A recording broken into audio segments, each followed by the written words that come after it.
Allow me to introduce you to the last big fan of the Survivor Series pay-per-view event.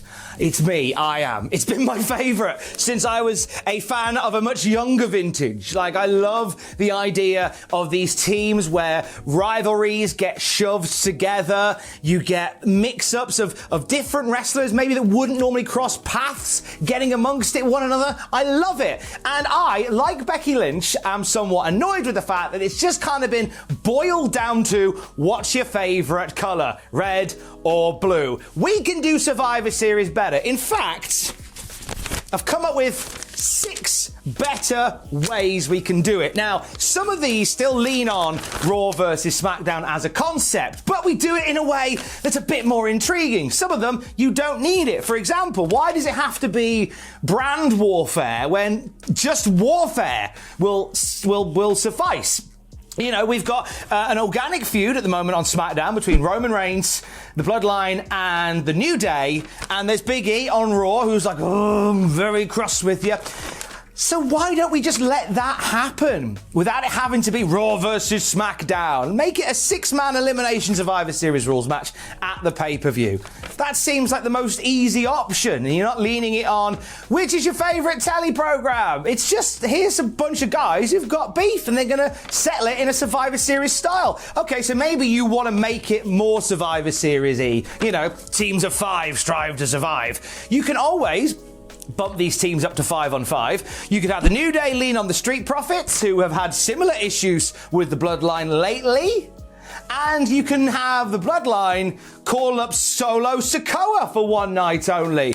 The brother of the Usos, who's currently on NXT. Hasn't got to be a proper call-up. It can just be for one night only, to give him a little bit of a showcase, a little bit of a shine on the main roster. And the 5th one on that team, for comedy value, Paul Heyman. There you go. There's 2 teams of 5, and it's a match that isn't based on the whole Raw and SmackDown nonsense. It's not. If you do have to do brand warfare as opposed to actual just warfare, make it worth fighting for, right? So how's this? Now, I've seen a few ideas floated around by numerous people online. I think it was King Woods who said, make it so the winning team gets the final 5 entrances into the Royal Rumble. And, you know, I like the idea of there being something worth fighting for, but I feel like that kind of removes all the intrigue of the last 5 entrants to the Rumble, if you do it that way. So how about this? Whoever wins out of Raw and SmackDown on the men's match, for example, they all are awarded a title match of their choosing as and when they want. You know, the US title, the tag title, the WWE title, the IC title.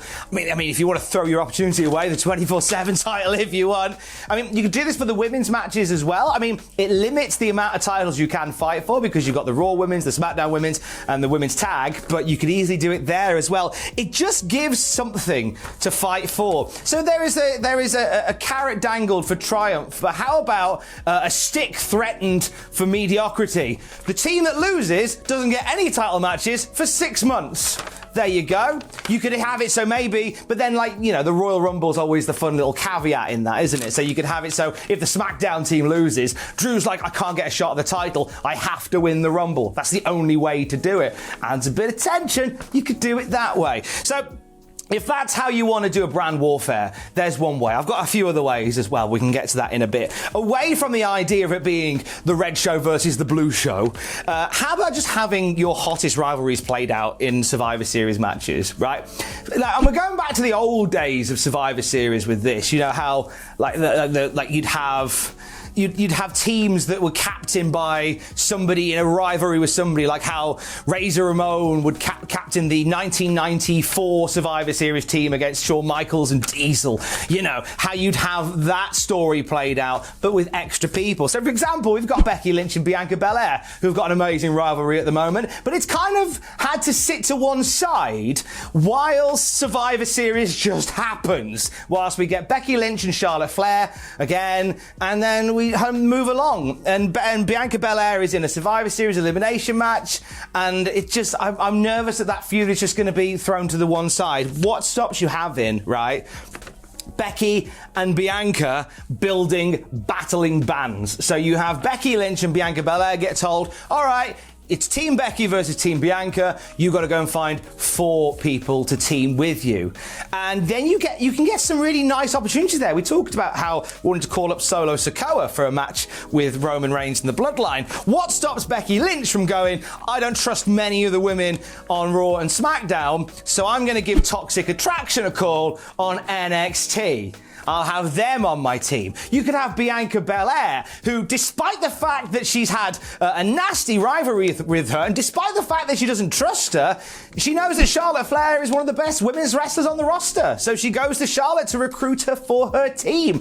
And also, the extra little thing here, the accoutrement beyond the whole an enemy of my enemy is my friend shtick, is to get her to team along with Sasha Banks as well. So you build a little Survivor Series team of people that don't necessarily get on, but all share a common hatred for the opponent. That's how you go. And here's another way we could add to this, and this kind of this is my 4th one now. You have it so the stakes are high, but just for one person, right? So the Bianca Belair, Becky Lynch Survivor Series model is a great one, right? You maybe say, Bianca Belair will only get a title match if Team Belair beats Team Becky. So you've then got Bianca Belair hiring these people for her team that she doesn't necessarily trust. Charlotte Flair has nothing to gain from being in that match. So what's to stop her from just walking out of the match? It adds that little element of jeopardy if you have something on the line for just one person. I'm reminded of 2003 where it was the battle for the ownership of Raw. It was Team Bischoff versus Team Austin. And the idea that, all these wrestlers would have to fight for Austin, who has always said he doesn't trust anybody. I like the idea of adding that jeopardy where they're all fighting for one person, but are they really going to fight for them? So if you're going to do Survivor Series as Raw versus SmackDown as a what is your favourite colour battle royale, then really add some extra stakes to this, right? If you want to do champions versus champions, do it, but do it in one Survivor Series match. So I'm talking about getting on Raw the WWE Champion, the Raw Tag Team Champions, the United States Champion and the Raw Women's Champion teaming up against the Universal Champion, the SmackDown Tag Champs, the IC Champ and the SmackDown Women's Champ. And there you got a match that is just full of gold and creates some gold moments. What's to stop someone like, for example, Shinsuke Nakamura sizing up Big E? What's to stop Damian Priest from maybe stepping in there with Roman Reigns? What's to stop from the thing I'd love to see, Becky Lynch squaring up to Roman Reigns as well? We could do that if WWE were willing a little bit more to lean into the idea of a mixed match. You could have a big 5-on-5 with all the champions involved. I think that's an amazing idea, if I do say so myself. So here's the final idea, right? So you don't want to do a big elimination match with all the champions in. Whatever, Trev. If you're going to do champion versus champion, put belts on the line.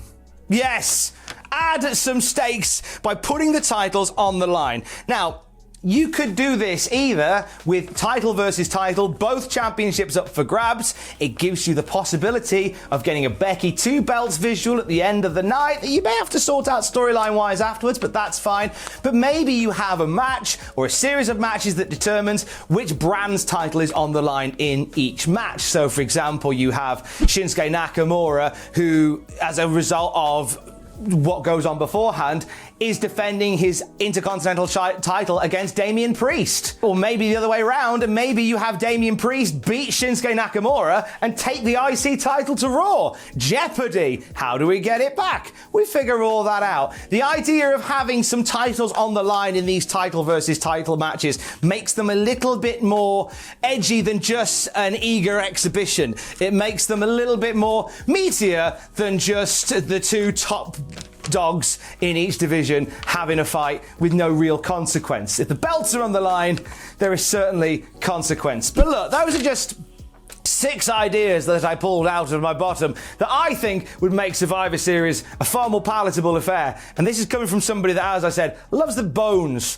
off of Survivor Series. Like, as a concept, it's been my favourite pay-per-view forever. And I'm just sad that it kind of just gets so forgotten about and pushed down at this point where people are so tired by what is still a really vibrant format, and it deserves to be more. They present it as such, but no one's buying it. Why don't we do something to make it a little bit more intriguing? There's 6 ways that I would do it, but I would love to hear yours. Let me know what they are in the comments down there.